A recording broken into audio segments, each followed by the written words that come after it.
We can all sleep a little easier tonight knowing that the government has finally become our single source of truth. Take everything else with a grain of salt. No more need for messy investigative journalism because the government will tell you all the information that you need to know. And with that great news, expert doctors have come out with some new safety guidelines when it comes to COVID-19 that includes no more bare bottom farting. Yes, no more bare bottom flatulence. It is a super spreading event. But the question that everyone is truly asking is, what is the price that you and I and our children will end up paying over the next 20 years for the previous months of lockdown and isolation?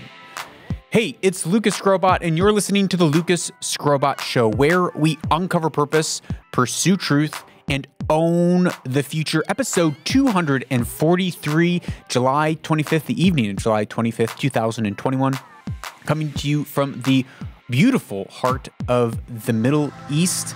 And as I said in the beginning, we have some new safety regulations, recommendations. No more bare bottom farting.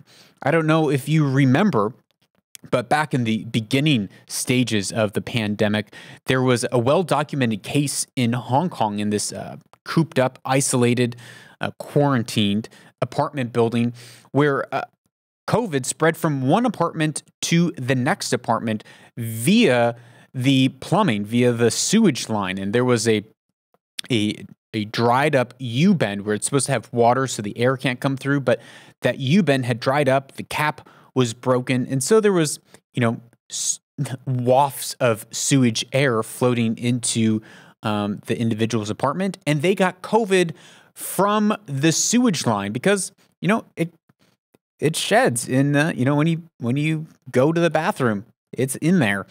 Well, there's been other evidence that the lavatories, bathrooms, are also super spreader events. There was a genomical linked tracing connection between two individuals in a lavatory cubicle in Australia. You mean it passed from one cubicle to the next cubicle via gas. And so with that, new safety precautions, no more bare bottom farting. Here is Dr. Norman Swan with just that wise advice. So I think that what we should do in terms of social distancing and being safe is that a policy on the part of the entire Australian population should be that you don't fart close to other people and that you don't fart with your bottom bare. Don't fart close to other people. Don't fart with your bottom bare. I mean, for starters, it sounds like this is what your mama should have taught you. You shouldn't pass gas near other people anyways. And with that, you have to realize, makes you think, man, if you are passing gas near other people and you can smell that methane coming through your nice denims and your boxer briefs or whatever you happen to be, wearing down there, those 2-3 layers of clothing, well, that is going straight, that methane gas is going straight in your nostrils. That is a super spreader event, and no bare bottom farting, no bare-faced breathing seems to be the logical conclusion there. But obviously, if you didn't get it, Dr. Norman Swan is joking. He's making a joke. It's a hyperbole, kids. Don't worry. But it's not that far off from realities, from some of the things that are actually being said that are not jokes. I think this was a great joke by Dr. Norman Swan, which this clip actually came from an ABC podcast back from 2020, April of 2020. So it's not necessarily new news, but it's definitely funny news. But this is new news from New South Wales, Australia, with Dr. Kerry Chant, who is the Chief Health Officer there. We have to stop the spread of COVID. To do this, we all need to work together. We need to limit our movements. We need to consider whenever we leave our house that anyone with us, anyone we come into contact with, could convey the virus. Ah, there it is. Anyone that we could come into contact with. When you go outside the house, it is a dangerous place. Outside that house, it is a dangerous place. Anyone that you come in contact with, they could be the enemy. They could have the virus. Be afraid. Don't talk to people. Don't even get eye contact. Don't even go to the loo. Because, people are flatulating up a storm in there, and that is a super spreading location. Be afraid of people. Don't trust people.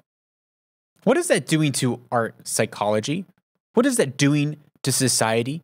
Living in a world where we have distrust for every individual in front of us, the atomization of society that takes place. Well, she goes on.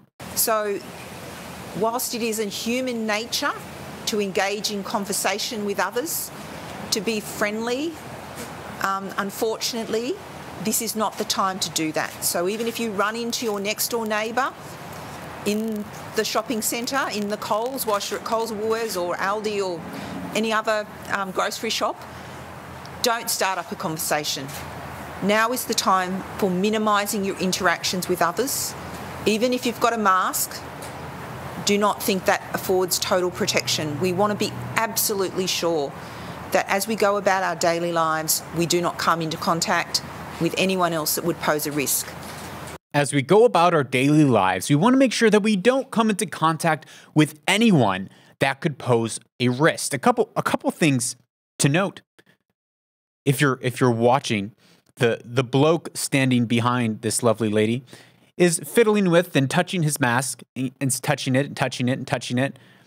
And this is the exact reason that here Dr. Kerry is saying, even if you have a mask, you're not safe. It's because when we wear masks, if we're not wearing them properly and correctly, that is putting them on and not touching our face ever or not touching our mask ever, then it's not going to be very effective in preventing the spread. And she says, even if you have a mask on, don't talk to someone. Don't even talk to your neighbor. Don't share information. Don't connect. Don't be human. Isolate. This is not the time to be trusting one another. Who should we trust then? You should trust the government. You should trust the government. And also, if you do need to talk to someone, do it over the phone or do it over the internet where we can sufficiently track everything that you say, everything that you do to make sure that you're following and thinking exactly the way that we want you to be thinking. Last week, you may have seen that the big news story that broke on Pegasus. Pegasus is an NSO-owned company out of Israel, and it is a government spyware device that works. It works specifically well because you don't need to send a malicious link. Oftentimes, hackers can access your phone via a malicious link. They send you a link, you click on it, and boom, your device is infected. But this Pegasus software is able to infect phones with just a missed call or without having to accept anything. And it gets into your phone, and it can see every text that you've sent, every video that you've received or made, every voicemail that you have received, every communication, anything that you've ever done on your phone. Same thing with computers. They're not secure. Now, the one narrative that I've heard around this, and this is not a main point into today's episode, but one narrative I have heard around this is, in this link, there was a 50,000 phone number list that was leaked out to the public. And the question is, well, who leaked that information? Who leaked that data? Because this is not something new. At first, when I heard the story, I was like, wow, this is fascinating. This is crazy. The spying that's going on, the corporate espionage that's going on, the NSO selling this to governments all across the world. But this is not new. this sort of spying, this sort of government access to all of our phones, it is dated. China's doing it, America's doing it, Russia's probably doing it. Every other country from here to there, corporate espionage to government espionage is happening. And it has been happening. And I think most people recognize, we know that big tech is doing it with selling our macro data to credit card companies, or credit card companies selling it to marketers. Our data's out there. It's for sale. And so when you follow the money of, well, who maybe exposed this? Who benefits from the exposure of the Pegasus group? Well, it's other companies who also have spyware devices, who are also selling it to governments. This surely isn't the end. Now, I understand why we would be upset that journalists and that members of society are being spied on by governments. I understand why that's upsetting and illegal, but it's certainly not something new. But it only further drives the point that is being made here from this clip with Kerry Chant, which is, if we're not connecting in person, if we can't build that trust within face-to-face relationships, then we're forced to do it over the phone. And if we can't do it over the phone, and we don't have trust there either, because anything that we say can and will be used against us. I mean, do you remember how a lady in Australia was arrested last year because she posted on Facebook that she was planning on attending an event which would break COVID protocol? We know that it's been happening. We know that it happened. So why are we once surprised on the Pegasus thing? And what are the ramifications that we are going to end up seeing from the isolation, from the mistrust of everyone? When we're walking on the street and we can't even talk to our neighbor, when this is what's being told, what happens to society? What price will we end up paying? Well, there was a report done by KFF Health Tracking Poll on the mental impact of isolation and lockdowns that is having on the public. And the report showed that the average adult, the average household from January to June of 2019, this data comes from the NHIS, was 11%. 2019, 11% of the population had anxiety disorder or depressive disorder. That compares to 2021, where 41%, in January 2021, 41% of respondents said that they had anxiety disorder or depressive disorder. That is a 300%, a threefold increase from 11% to 41% in a matter of a year. What are the repercussions from anxiety, depression? What are the repercussions of society and our children at large being cooped up in homes? Now, the study goes on to write about how during the pandemic, a larger than average share of young adults 18 to 24 reported symptoms of anxiety and or depression or depressive disorder. 56% of young adults. They experienced suicidal thoughts, 26%, and reported substance abuse, 25%.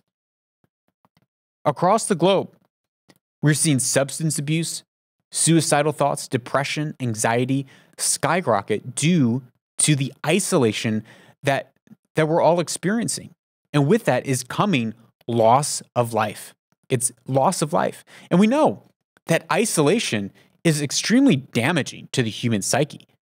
We put the worst of the worst criminals in solitary confinement because of what it does to them mentally. I was reading the interrogation and torture methods that they used in the gulags in the USSR was isolation. They'd isolate them for weeks. The torture that they would do to break someone psychologically, unthinkable, the stories that are told. And yet here we are as a society at large, being placed in nearly solitary confinement. For some people, it is solitary confinement, unable to go to work, unable to leave their house. Now, alhamdulillah, praise God, things are in some areas beginning to lift. Some places are pretty much free, but there's other places across the world, like in Australia right now, in segments of Australia, that is not free. They are still in their homes. So what are the effects of prolonged isolation? Well, in 1972, there's a French adventurer and scientist, Michel Siffre. He famously shut himself in a cave in Texas for more than 6 months to do a number of different experiments. One, to study what the effects of isolation would be. Another, to study his sleep cycle and how our body has a natural clock within it where you don't need the sun. But in those 6 months, he meticulously documented the effects that isolation had on his mind. And he wrote that he could, after a couple months, he could barely string thoughts together. By month 5, he was reportedly so desperate for company that he tried unsuccessfully to befriend a mouse. Now, this article comes from Science magazine, and they write, many studies have found that chronic social isolation is indeed associated with cognitive decline, and that isolation often precedes decline by several years. What that sentence means is, when we are in chronic isolation, like the globe has been, many sections of the globe, for the last 18 months, we don't see the effect of the cognitive decline that is happening right now for several years from now. In one 2013 study, for example, they measured the cognitive function at 2 time points in a cohort of more than 6,000 older individuals. They reported that people who had fewer social interactions and activity at the beginning of the study showed greater decline in cognitive function and measured verbal fluency and memory recall tasks after 4 years. What is happening to our what is happening to humanity, to our children, to you and I, from isolation, from being locked up? What is the cost that we are paying? We're losing our cognitive ability slowly but surely. Our children are losing months and years of education and social interaction and engagement. Suicide rates are through the roof among kids, young kids. Staggering amounts of depression, alcohol abuse, drug abuse, even among high-performing professionals. They've seen a rise in drug abuse and overdoses. Now, the excess deaths that we will end up seeing in the next 15 to 20 years from the economic decisions that we made in this whole fiasco, that alone, just from the economic, the excess morbidity from the unemployment and economic shock in America is going to be staggering. Some estimates point to 0.84 to 1.22 million. So 840,000 to 1.22 million excess deaths over the next 15 to 20 years, respectively. And that's just America. So if we extrapolate that to the rest of the world, which has seen far more unemployment, far more loss of income, and already at far greater risk for excess death or morbidities. If we just take that same rate and extrapolate it across the world in the next 15 to 20 years, not from COVID, but from the decisions that we made during this time as a society, whether that was within our power or without of our power, but as a collective responsibility, we will see 24 million or more excess deaths worldwide. Another study shows that research shows that for every $50,000 increase of income that you have as an individual, your risk of death lowers by 5%. So money doesn't solve everything. Money isn't necessarily going to solve all your problems or make you happy or make you avoid death, but having $50,000 more in income will reduce your risk of death by 5% and increase your lifespan. So what does that mean now that we have witnessed the greatest transfer of wealth from the middle class and the lower class to the upper class in the shortest period of time? The middle class has shrunk. Small businesses have closed. Here in the Middle East, I'm told that here where we live in Oman, upwards to 1 million expats have left, lost their jobs. Pilots have lost their jobs. Unemployment abounding across the globe. What does that do to our morbidity and to death rates going on in the future? Is the cost benefit worth it? Well, here is Professor Michael Chodowski, who is an award-winning author and professor of economics at the University of Ottawa and the founder and director of the Center of Research for Globalization in Montreal. Here is Michael talking about how what we are going to see and have seen is not in effect a byproduct of the virus, but it's a byproduct of an economic decision that was made by ruling elites that is having and will have grave impacts on society. On March 11, 2020, with some exemptions, some 190 member states of the United Nations, they endorsed the corona lockdown and they closed down their national economy. And that was presented as a solution to a public health crisis. Now, remember, at the beginning, that's what happened. The solution to a public health crisis was close the economy. Even though we know that if we close the economy, we are going to see these excess deaths, and we're going to pay for it years down the line. But we're in this cost-benefit scenario. But he goes on. This decision immediately led to mass unemployment, impoverishing large sectors of the world population. In other words, the instructions which emanated from the financial establishment was essentially to close down the real economy of planet Earth. And that engineered economic depression was more serious than any other previous crises or depressions going back to 1929, which was the Wall Street crash. In other words, this was an act of economic and social warfare, which was presented to public opinion as a means to save lives. But it didn't save lives. In fact, it impoverished people. And in some countries, there were famines. And it certainly had an impact on mortality and morbidity. It was posed to us back in the beginning when all of this began.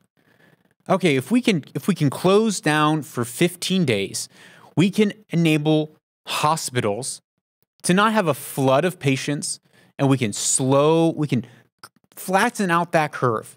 Well, that has compounded and compounded over the last 18 months to we're so far beyond that point. And yet the solution in many places still tends to be, okay, we're gonna have a lockdown, because that's the only way that we know how to control movement, control the virus, even though the WHO said themselves, hey, lockdown is not the best way to control this thing. And there needs to come a point in society, like they did in Singapore, where we say we have to learn how to live with this. We cannot continue putting our children and our livelihood at risk and putting millions of lives on the line for excess deaths in the coming years. As he said in this clip, there have been famines that have broken out across the world from this. What are the impacts of those famines? The UN said there has been at least 25 famines in developing countries. They write, hunger threatens to soar at devastating levels in 25 countries in the coming months due to the impact of COVID-19 pandemic and the decisions that were made from the ruling elite to push this forward. Now, as I said, there's been the greatest transfer of wealth in history. So there is financial incentives to keep this ball rolling. But not everyone is very excited about it. In France, over the weekend, thousands of people gathered to march against the vaccine passport, the health passport, in order to get into places and use public transport. And in Australia, thousands went out to the streets to protest as well. Here in this clip, you can see hundreds in the clip, and a man being arrested by police, and the group shouting, "You work for us. You serve us." You serve us! You serve us! You serve us! And it's true. Our governmental rulers, those who have been put into power, whether by election or not election, they are in place. Godly rulers are in place to serve their people. The law enforcement is in place to serve their people. Now, there's a level here of in this clip of them chanting, "You serve us." It's like, well, yes, but you also elected people to run your country. And you entrusted your country to those people, and they're trying to make the best decisions for you. Now, also, here's another clip from Dan Andrews, who is the premier of Victoria and a member of the Australian Labor Party since 2010 in Victoria. And here's a great little soundbite by him. And frankly, seriously, I'm making a serious point. I don't know what half of them were protesting against. You. Well, a lot of them. Then, well, good on them. Except it's illegal. I don't know if you caught that, but he says, "I don't know what they're protesting against." And then the reporter fires back. Here it is. She says, "You." Don't know what half of them were protesting against. You. And he's like, well, good on them, but it's illegal. It's like, okay, yes, but do we remember how woke this virus is? It is so woke. It knows when you're protesting for something good and something bad. Across the globe with BLM, we saw protests, and I defended the right to protest. I said, it's great. They all should have the right to go out and protest, virus or no virus. But there is a totalitarian, a hypocrisy and tyranny when, if you're going out to protest, well, that's okay. And that's not a super spreader event. But if you're gathering in your church or your synagogue or your mosque in America, in the West, or even in Australia, well, that is a super spreader event. That is something that, you can't do. At one point, at least I believe in America, you were not allowed to gather and have a barbecue with more than 12 people at your house. And yet, if you're on a street protesting, the guidelines were you could have 100 people, and that's fine. Well, why the difference? Well, if you're protesting for racial equality and social justice, well, that's okay, but nothing else. If you're protesting the fact that you're not allowed to protest like they were in the UK made a law and said, no, because of this, you're not allowed to protest. And what did we see? We saw people protesting the protest. And it's because we believe something. We believe that we have been given inalienable rights. We believe as humans, we have God-given rights that should not be infringed upon, that our liberties should not be infringed upon. But what happens when a society on a macro, at whole, has no longer believes in God, no longer believes in the divine, but believes that we came out of the marsupial swamps from millions and millions of years ago. We weren't created with intelligent design. We aren't any more special than a tree or a frog or a rock, for that matter. We're just all matter floating through the world.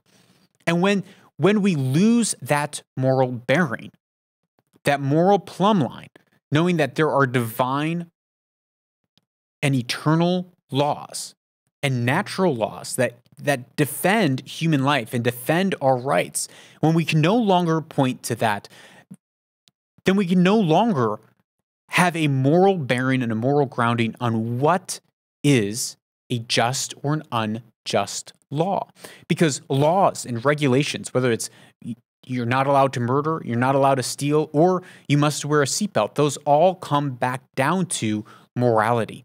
All legislation, all laws find its foundation in morality, and all of our morality comes from the way that we view, ultimately, the way that we view who we are as human beings and where we come from. What is our origin? Because if we are just a sack of chemicals, then it doesn't matter.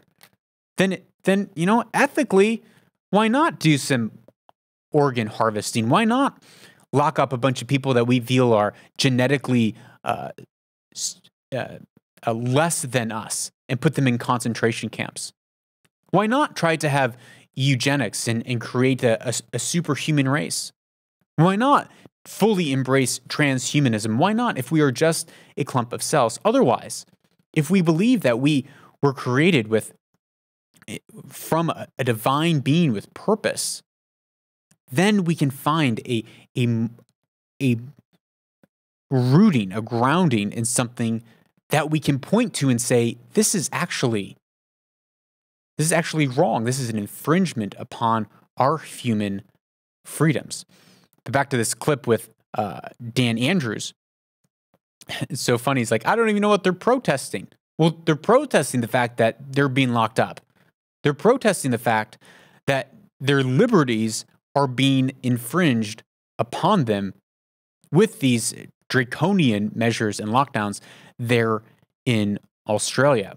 Well, it gets better. The Prime Minister of New Zealand, Jacinda Ardern, said a real shocker to the media this last week. We will share with you the most up-to-date information daily. You can trust us as a source of that information. You can also trust the Director General of Health and the Ministry of Health. For that information, do feel free to visit at any time to clarify any rumour you may hear, covid19.govt.nz. Otherwise, dismiss anything else. We will continue to be your single source of truth. We will provide information frequently. We will continue to be your single source of truth. If you hear anything from anyone else, dismiss it. Dismiss any information that you might hear.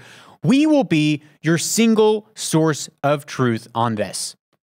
Now, I'm going to give the devil's advocate here. I do think that she's speaking to a specific case. I do think she's speaking to rumors that were happening about potential lockdowns that were happening in New Zealand. And this is why I think that, because of the rest of the clip. Listen to the rest of the clip. Everything we can, everything else you see, a grain of salt. And so I really ask people to focus on that. The most egregious example of that appears to be this text which originated in Malaysia and has become a viral hoax in Australia and in New Zealand. How irresponsible is it the people that are sharing that news of a lockdown imminent in New Zealand? Yeah.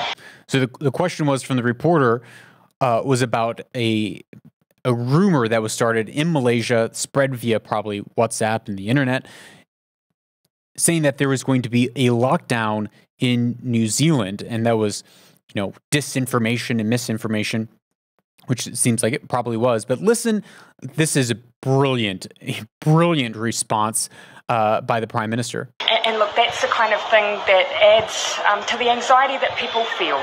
So I continue to share the message. New Zealanders must prepare, but do not panic. Prepare, but do not panic. In other words, it's just a rumor. Don't listen to that. These are the exact things that are causing everyone anxiety and stress. But I will say this: prepare, but don't panic. It sounds to me, like she's saying, yeah, that rumor about lockdown, it's not true, but you definitely should get ready for a lockdown because it's coming. Obviously, that's reading between the lines. Obviously, that might not be true. But still, no wonder people are anxious and worried. Here. And when you see those messages, remember that unless you hear it from us, it is not the truth. Unless you hear it from us, it is not the truth. Now, if it's concerning curfew hours or saying that a lockdown has started, okay, yeah, you should probably get that from your municipality or your government of where you live. But there's so much more information out there that maybe isn't 100% accurate. I really ask people, just visit covid19.govt.nz. It has all of the up-to-date information, and we will continue to provide everything you need to know. We will continue to provide everything that you need to know. We know how that turned out, though. Remember when the WHO was providing everything that we needed to know, and they said, don't worry about wearing masks. And then, now you need to wear a mask. And then it was, those PCR tests, they need to be spun, and cycled over 35 times, up to 50 and 60 times. And then they come out and say, actually, if you do that, then the test is inaccurate and we need to dismiss those or retest all of the previous 14 months of findings because, we over-tested and overspun those. We saw back and forth. We need to have global lockdowns. Lockdowns don't work. Nope, this was not originated in a lab. If you say that, that's disinformation. Governments across the globe, that's disinformation, misinformation. We can't have that. Xenophobic. And then here it turns out, it probably was created in the Wuhan lab. And on top of it, it seems as if information is coming out that the gain of function was paid for by U.S. tax dollars. Everything that we were told by the government, your single source of truth, everything that was canceled and labeled misinformation and disinformation for months and months on end, has been overturned or come to light that actually all these people that we labeled as being wrong, well, we were just trying to delay the inevitable. Yeah, that's true. Yeah, that's right. And it's startling when in 2004, there were 100 corporations controlling media outlets across America, 100. But as of September 2020, there are only 6 corporations that control 90% of the media outlets in America. 6 corporations. The same with Brazil. 11 families controlled nearly all of the important media conglomerates in Brazil. And the same is for much of the world. Now, part of that has to do with the Pareto distribution, that the best and the few rise to the top, and a few members or a few people end up owning the majority of the property, just like the top 100 books on Amazon sells 50% of the titles.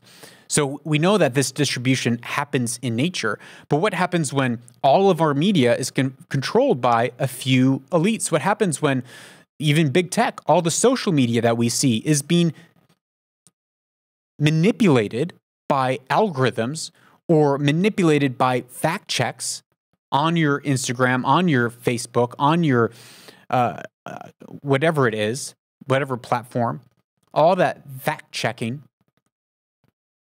skewing the way that we see algorithms, shadow bans.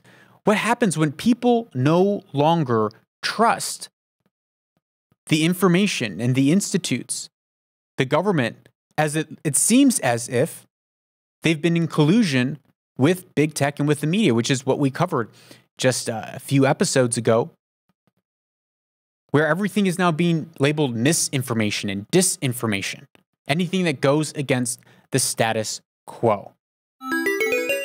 Yeah, that makes sense. In a post-truth society where we have exchanged truth for lies and reason for postmodern irrationality, the absurd finally makes sense. In today's segment, we turn to the one and only Nancy Pelosi, the Speaker of the House for the Democratic Party in the United States of America. Now, Nancy Pelosi for those who don't know. She is very, very much pro-abortion.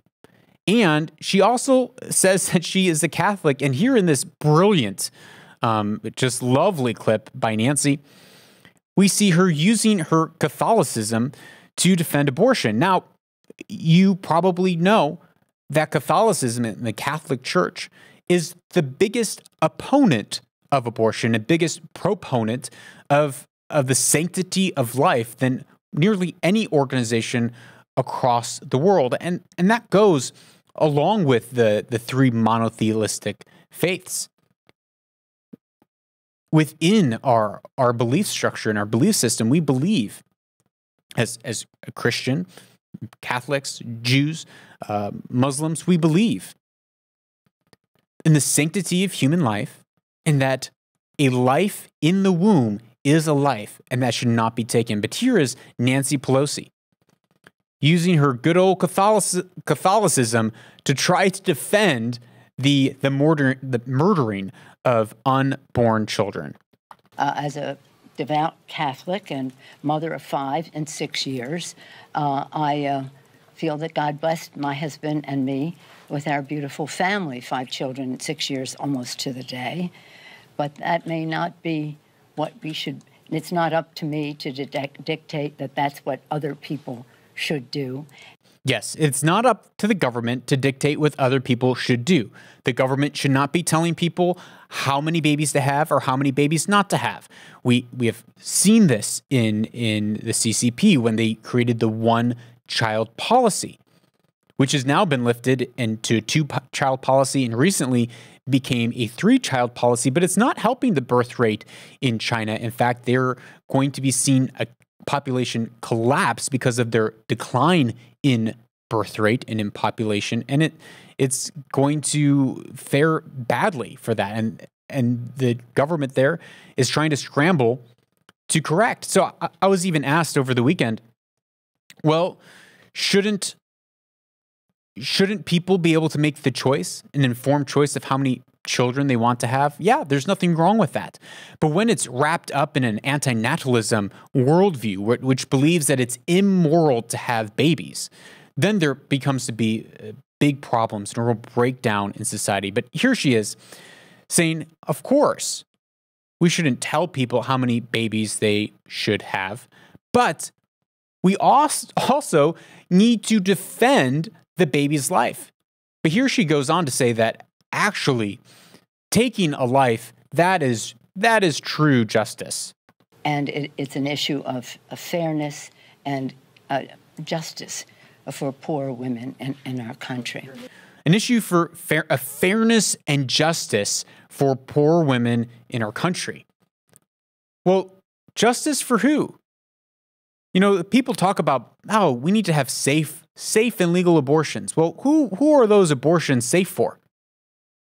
50% of the people involved in abortion, 100% of them die. The baby always loses their life. A baby whose heart starts beating at 18 days. A baby who can feel pain, who has emotions, who has brainwaves. A human life. But yet, when we throw away the mores of belief in God, the mores of morality, where it's all becomes relative, where we all begin to just live for ourselves, to live for our own pleasure, to live for our own lives, and we throw out justice, then this becomes the rational decision. Because if we are just a sack of chemicals, then why does it matter? Well, Danielle Campamore, she wrote an article that blew up across Twitter, and Danielle is also a pro-abortion advocate, and she wrote, and this is the title, "We need more parents having abortions in film and television." What is her goal? Well, her express goal is to normalize via media, which is owned by 6 corporations and then controlled by big tech, to normalize abortion. That is her goal. she quotes a lady, Renee Sherman, who's the executive director of We Testify, an organization dedicated to increasing the representation and visibility of people who have had abortion. Ms. Sherman says one of the main ways that people learn about information and experiences is through television and film, particularly when it comes to health and sex. Given that we don't have a nationwide comprehensive sex education health program. Aha, government programming. That's what she's saying we need here. She slips it in. Because we don't have a nationwide government comprehensive sexual health program and educational program, we need to use media to normalize and make normative abortions. Danielle continues to write, instead of making abortion, she begins to talk about another person working in television, Therese. She says, instead of making abortion the crux of Therese's plot, who's currently working on a scripted television show that takes place in a clinic that provides abortions, she's hoping to normalize abortion as just another choice in a wide range of decisions that people make throughout their lives. And for characters who have kids, she wants to frame abortion in what it really is, a parenting decision. Yeah, it's a parenting decision. It's a normal thing. Do I go to a chiropractor today? Yeah, it's healthcare. I should probably go get my back adjusted. I should probably just go and kill my baby today in the womb. Now, I realize that maybe some of you listening have had an abortion. Maybe you were pressured into one. Maybe you pressured someone else into one. I'm not condemning you. In fact, what I am saying is that there is hope for redemption. There is healing. There is restoration that can take place. That can happen. That I believe is God's desire for you if you've gone through that. While at the same time, there's a clear line that we need to be able to draw and say that an infant in the womb is a human being, and it is a life that ought to be defended and protected. It is a life that ought to be fought for justice, and it cannot be made light of. It cannot just be swept underneath the rug. But for those of you who have suffered that, who have gone through that, there is hope, there is help, there is healing, there is restoration that can, and I pray does, take place. But this article from Danielle, who is definitely not making any apologies for her stance and shows no remorse. In fact, she's celebrating it and clapping it and encouraging to normalize the act of killing an unborn innocent life. She continues to write, I think the most radical reconception that needs to happen with respect to abortion, especially parents who have abortion, is for people to realize that it can be a serious act of love to have an abortion. Yep, it's a serious act of love to kill your child because you love your other children so much that, little Fatima, little Johnny, little Kendra, we love you guys and girls so much that we're going to kill your baby brother or your baby sister. Just do away with them because we love you children so much. We are going to do away with your sibling. She goes on and says, for people who have kids, that is the number one decision-making factor. They feel like they can't handle another. What is driving the decision is the desire to give the children they already have the best life possible. Well, who are you to say that the best life possible for them is not having a sibling? We have 4 kids, and the more kids that we have, they play together, they create company for one another, they build friendships and bonds with one another. And taking a life and playing God and taking that life is morally wrong. But when we've thrown out morality, what choice is there left? Well, she defends herself with this, saying, if there is a God, I believe that God loves abortion. If there is a God, we know that that God is merciful and that God is just. And he has to be both. And there needs to be justice. There is justice for those 100 million plus unborn babies. One in three in America have lost their lives since Roe v. Wade in 1967. 1 in 3. Where is the justice? Where is the mercy for those voices? Well, as we see the deterioration of society, it shouldn't be a surprise. Polls and studies have come out looking at Generation Z in America, and they identify as nones, which means they have no religious affiliation. 45% of Generation Z identifies as none, versus the boomers, which I believe was like 16%, now identify as having no religious affiliation. When we throw off our religious grounding in a belief that there is a God who created us, this is what we reap. 61% of emerging adults in America have no moral problem at all with materialism and consumerism. Their worldview, their life is being wrapped up in living an autonomous life that is all about them. It's all about their own personal, individual happiness. And it goes back to what we were talking about in the very beginning with not connecting with the person in front of you, not being able to see the person in front of you as someone to help. Instead, we're seeing people around us as threats. They could be the threat. They are the virus. I could get the COVID from them. I can't talk to anyone. They're the threat.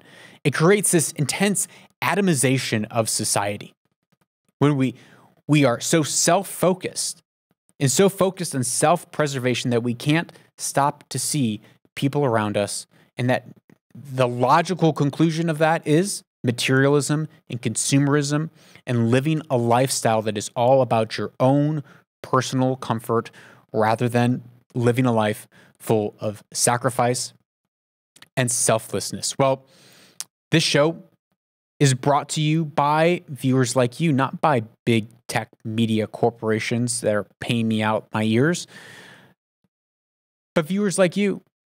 And this is a value for value podcast. If you get value out of the show, consider giving value back to the show in the measure that you feel like it's valuable to you.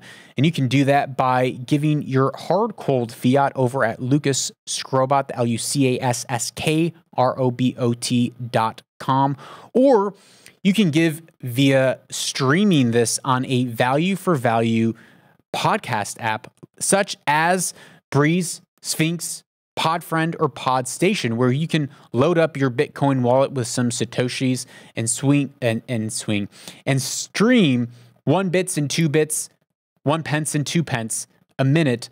And I like listening to my podcasts like that because it makes me feel more connected to the shows and the independent creators that I am listening to, knowing that I am giving as I get. Don't go away. We'll be right back with our closing Weaver and Loom segment.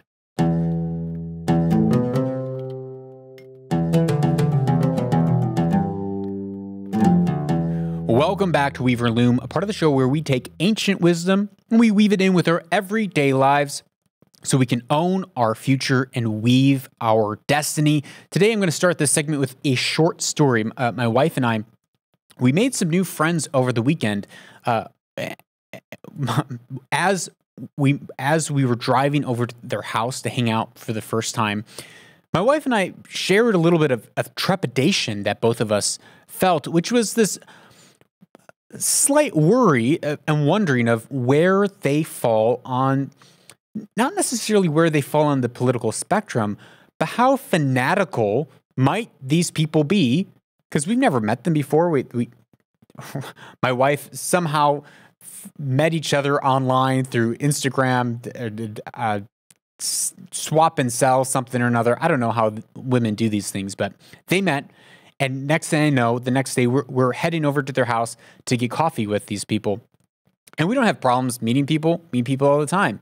We know how to have a conversation, not worrisome. But with everything that's been happening over the last year and a half. There are definitely a lot of hot topic buttons that you never know if it's going to get pressed and if it's going to be a deal breaker that, you might just get the boot out of the house, might get a little tense and awkward. Some of those conversations might be the Palestine-Israeli conflict. It might be BLM. It could be the way that you raise your kids. It could be the whole COVID scenario. Where do people land? How fanatical are people about that? Now, alhamdulillah, very grateful that it was a great time, great coffee, great relational connect. We had no issues. And in fact, most people that I engage with and encounter, they aren't on the far end of activism. They aren't on the far end of being fanatical about something. And I keep using that word fanatical because that ties into the quote that we're going to talk about. But a lot of people that I talk to in the recent conflicts that I've had, there's been a few who've been very, that's it. We don't see eye to eye on this. I'm kicking you out. I'm blocking you. I'm banning you.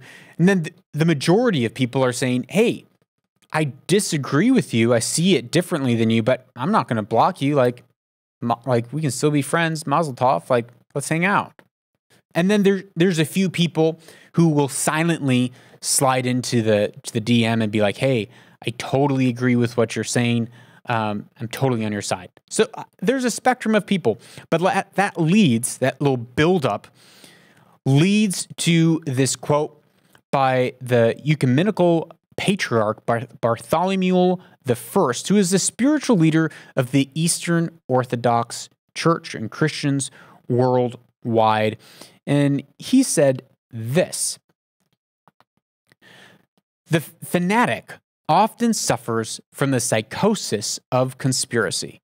The fanatic often suffers from the psychosis of conspiracy. So let's break that down. First, what is a fanatic? Well, a fanatic is someone who is not just religious, but you can be an atheist fanatic, you can be a religious fanatic, you can be a fanatic of any kind. Someone that furiously hangs on to truth in a level of desperate arrogance and believes that they are the only one that has the corner on truth, that they are the only one that has the 100% correct perspective on what's going on in the world, and that he or she absolutely possesses that knowledge. And if anyone disagrees with that person, they are an instrument of the devil. They are evil incarnate. If you are different than me, then that means you want me dead. If we disagree on something, it means that you want to obliterate me. This is what fanatics believe, that people who are different than them are inherently their enemy and want them dead. Fanatics are often uncertain, restless, disorganized, and they only are able to balance their thinking by just a ferocious attachment to their own personal truth. So when the quote says fanatics often suffer from the psychosis of conspiracy, it's that conspiracy is believing that everyone is out to get them. This psychosis of believing if someone is slightly different than me, then there's no way that we can sit down together. At least on the things that we're fanatic about. The things that we're a fanatic about. And you can see this in a lot of different organizations. You can see this in many different groups of people. And it's not just some.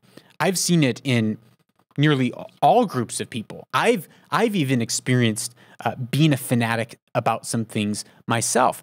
And now Sigmund Freud talks about the neurosis of small differences. The neurosis of small differences is someone who disagrees with someone and continues to find things to disagree on. They could agree with 99.9% of their worldview or of the topics, but because they want to feel different, they want to be unique, they want to have this corner on truth, they will seek out and find differences to divide on. They're continuing to go down to finer and finer minutiae, finer and finer detail to say, see, we disagree on this. We're so different. We agree on 99% of everything, and there's just a couple minor details or different ways of viewing the world, some minor subjects, maybe it's major subjects like abortion, that we disagree on. But when you're fanatical, you will seek those things out, find those things, and then be like, because you disagree with this one thing, I think you're wrong about everything and in everything. And that is the psychosis of conspiracy and the danger of being fanatical about things. That's why here at the show, we don't say that we are here because we have an absolute corner on the truth, or you or I have an absolute corner on the truth, but we pursue truth. We seek truth. We seek to understand how the world fits together and operates. We seek to understand a framework by which we can walk out that belief system in the world to have the optimal outcome so that we can uncover our purpose. I've had so many conversations where people are lost. They can't figure out their purpose. They can't figure out their meaning. They're searching and grasping for it. But because of the way they view the world, inherently the world has no meaning. Life has no meaning. And therefore, what is the purpose of living? This is antinatalism. This is nihilism. This is a life without any hope. And if we live that way, then we won't own the future. Well, if you get value out of the show and you want to get more value out of the show, you can share this show with a friend or a spouse or a coworker. And the way that I like people to share stuff with me is when they text me, not just share it on social media, but they send me a personal text. It makes me feel loved and valued. And then often we talk about it. And that builds our relationship stronger, and it builds the walls of our culture even stronger. And that enables us to own the future. That enables us to create a framework by which we can judge worldviews, we can judge ideas so that we can walk out our purpose and we can own our future, not just for ourselves, but for our children and many generations to come.